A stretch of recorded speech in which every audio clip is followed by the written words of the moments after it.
Dikira bandar uang palsu, wanita gegerkan pasar di Gunung Kidul. Ternyata uang mainan diduga ODGJ. Geger pasar Munggi Gunung Kidul karena ulah seorang wanita. Wanita tersebut seketika picu keributan karena diduga bawa banyak uang palsu tapi ternyata uang mainan. Siapakah sosok wanita yang bawa uang mainan tersebut? Seorang perempuan parubaya menghebohkan warga karena membawa uang mainan yang awalnya sempat dituding membawa uang palsu di Pasar Munggi, Kapanewon Semanu, Gunung Kidul, Daerah Istimewa Yogyakarta. Setelah diperiksa polisi, perempuan tersebut diamankan di Dinas Sosial Pemberdayaan Perempuan dan Pelindungan Anak Gunung Kidul Kapolsek Semanu. AKP Pujiono mengatakan pihaknya memperoleh laporan dari masyarakat soal keberadaan T di Pasar Munggi, Kapanewon Semanu.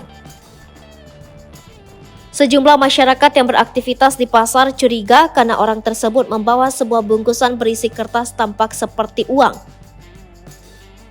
Dikatakannya ada ratusan lembar uang mainan yang dibawa, di antaranya pecahan mirip Rp100.000, Rp75.000, dan Rp10.000. Pujiono mengatakan orang tersebut belum sempat melakukan transaksi menggunakan uang mainan itu. Namun, T juga sempat melakukan transaksi dengan uang asli Rp2.000. Sempat ada transaksi tapi dengan uang asli. Setelah kami cek, uang pecahan mainannya Rp100.000 ada 55 lembar, Rp75.000 sekitar 30-an lembar, pecahan Rp10.000 ada 20 lembar jelasnya. T sempat diamankan dan dibawa ke Polsek Semanu dari Pasar Munggi. Setelah diperiksa, T yang diduga ODGJ dibawa ke rumah singgah Dinsos PPPA Gunung Kidul.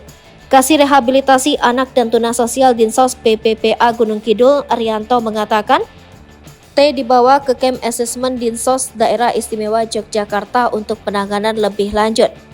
Salah seorang warga Semanu, Toyo, mengatakan dari informasi keluarganya yang beraktivitas di Pasar Munggi pagi tadi sempat heboh dengan informasi perempuan membawa uang palsu.